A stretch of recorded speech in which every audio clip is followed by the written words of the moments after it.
नमस्कार। मैं लोकेश कुमार मीणा, सहायक आचार्य राजनीति विज्ञान, राजकीय महाविद्यालय सागवाड़ा। प्रिय विद्यार्थियों, आज की इस क्लास में या इस वीडियो में ई लेक्चर में हम राजनीति विज्ञान की एक और प्रमुख अवधारणा, संकल्पना, समानता के बारे में देखेंगे। इससे पहले हमने स्वतंत्रता के बारे में जाना था और उसी कड़ी में समानता के बारे में आज हम इसमें देखेंगे कि समानता क्या है, समानता की परिभाषा, उसका अर्थ, उसके प्रकार इत्यादि।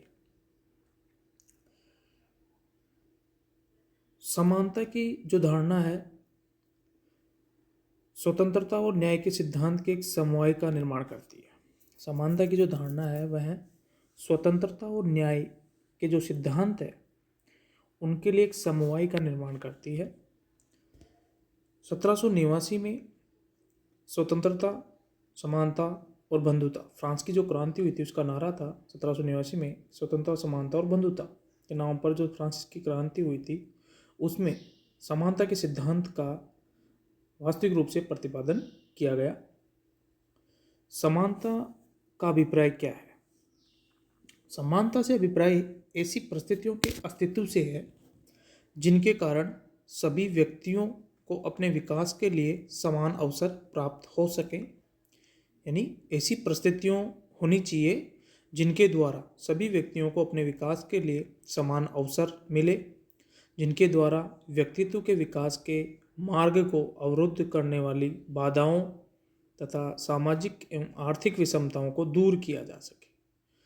मतलब समानता का अर्थ या उसका अभिप्राय क्या है? ऐसी परिस्थितियां होनी चाहिए समाज में, राज्य में, ऐसी परिस्थितियां होनी चाहिए जिनके कारण सभी व्यक्तियों को अपने विकास के लिए सभी को समान अवसर मिले तथा उनके व्यक्तित्व के विकास में जो बाधाएं आती हैं, जो सामाजिक और आर्थिक विषमताएं आती है, उनको दूर किया जा सके तथा राज्य द्वारा सुविधाओं तथा अधिकारों के वितरण में, जब राज्य के द्वारा लोगों को जो सुविधाएं एवं अधिकार दिए जाते हैं उनमें किसी भी व्यक्ति या वर्ग विशेष के साथ किसी भी आधार पर पक्षपात या भेदभाव नहीं किया जाना चाहिए। यही समानता है। यानी ऐसी परिस्थितियों का अस्तित्व या ऐसी परिस्थितियां विद्यमान होनी चाहिए समाज या राज्य में जिनके कारण सभी व्यक्तियों को अपने विकास के लिए उनको सभी को समान अवसर प्राप्त हो सके और उनके व्यक्तित्व के विकास में जो बाधाएं आती हैं, जो सामाजिक और आर्थिक विषमताएं हैं, उन सबको दूर किया जाना चाहिए। और जो राज्य के द्वारा व्यक्तियों को जो अधिकार सुविधाएं दिए जाते हैं या वितरण किया जाता है तो उनमें व्यक्ति या वर्ग विशेष या किसी भी आधार पर उनके साथ कोई भेदभावपूर्ण या पक्षपात नहीं किया जाना चाहिए। यही समानता होती है। समानता के बारे में लास्की ने बताया है कि समानता के दो अर्थ हैं। प्रथम, विशेषाधिकारों या विशेष सुविधाओं का अभाव। पहला, विशेष अधिकार या जो विशेष सुविधाएं हैं उनका क्या होना चाहिए? अभाव होना चाहिए, नहीं होने चाहिए वो। दूसरा, सभी नागरिकों के लिए समान अवसर प्रदान किए जाने चाहिए। ये लॉस्की ने समानता के बारे में कहा है कि विशेष अधिकार या विशेष सुविधाओं का अभाव होना चाहिए और दूसरा, सभी नागरिकों के लिए समान अवसर प्रदान किए जाने चाहिए। आगे देखते हैं हम समानता के रूप। समानता के दो रूप हम देखते हैं, नकारात्मक समानता और सकारात्मक समानता।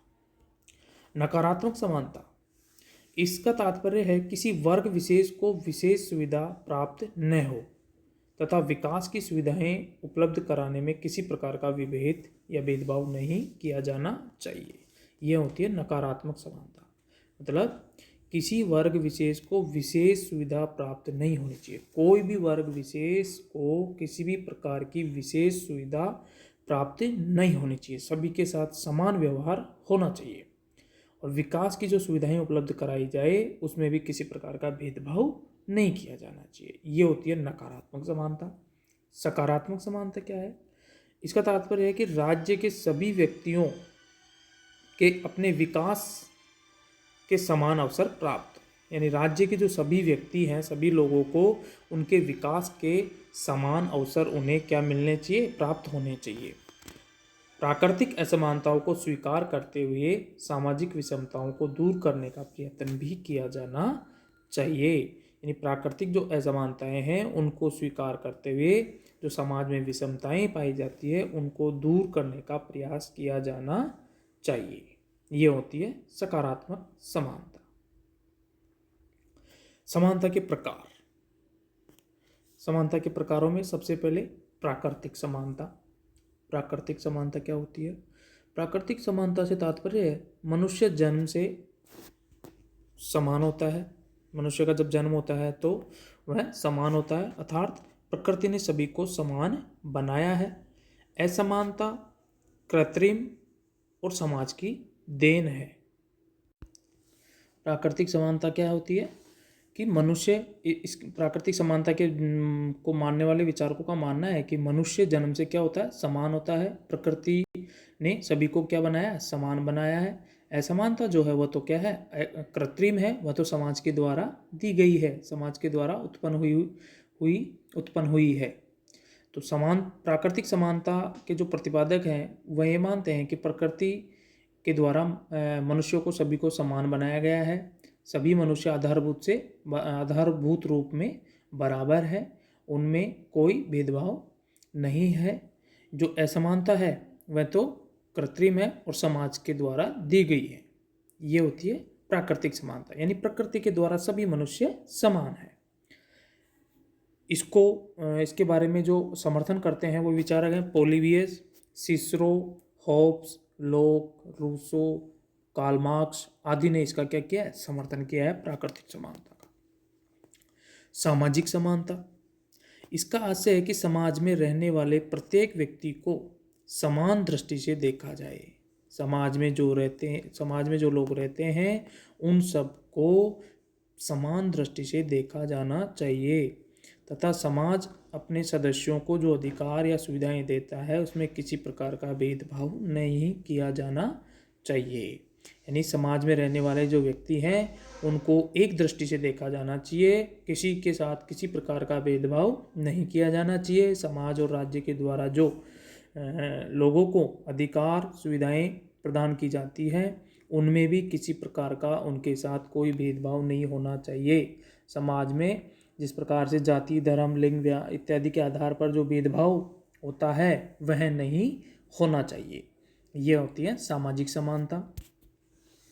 नेक्स्ट, नागरिक अथवा कानूनी समानता। इससे प्राय दो अर्थ लिए जाते हैं। नागरिक या कानूनी समानता से प्राय दो अर्थ लिए जाते हैं, कानून के समक्ष समानता और कानून का समान संरक्षण। अर्थात राज्य के कानून की दृष्टि में समस्त मनुष्य क्या है, समान है।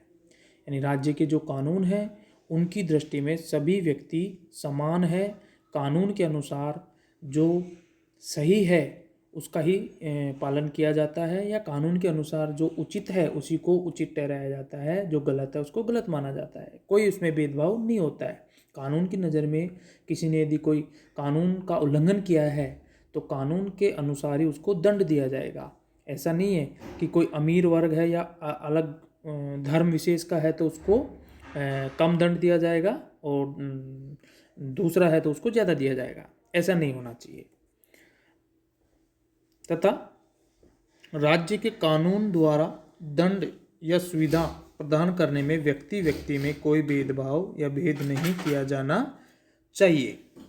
तो यह है नागरिक अथवा कानूनी समानता। नेक्स्ट है राजनीतिक समानता। राजनीतिक समानता क्या है?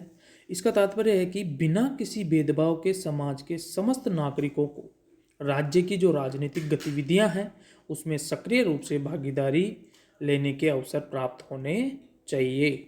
यानी राज्य के जो नागरिक हैं उनको राज्य की जो राजनीतिक गतिविधियां होती हैं, जैसे मतदान होता है, चुनाव होते हैं, चुनाव में उम्मीदवार खड़े होते हैं, इन सब में उनको भाग लेने का समान रूप से अधिकार उनको होना चाहिए।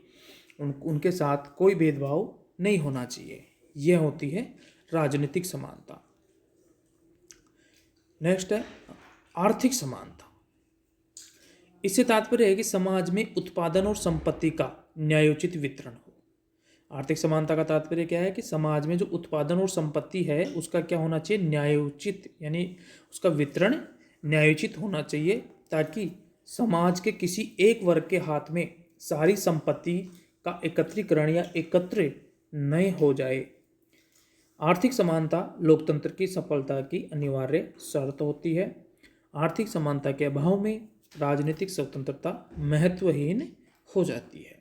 तो आर्थिक समानता का तात्पर्य क्या है कि समाज में जो उत्पादन और संपत्ति है उसका एक जगह केंद्रीकरण या एक ही व्यक्ति या एक ही वर्ग विशेष या एक ही किसी के पास वह नहीं होनी चाहिए।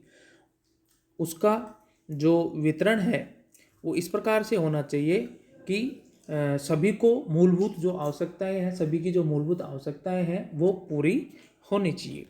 ये होती है आर्थिक समानता। तो इस प्रकार समानता के बारे में हमने इस ई लेक्चर में जाना कि समानता का अर्थ, उसके रूप, उसके प्रकार क्या है। धन्यवाद।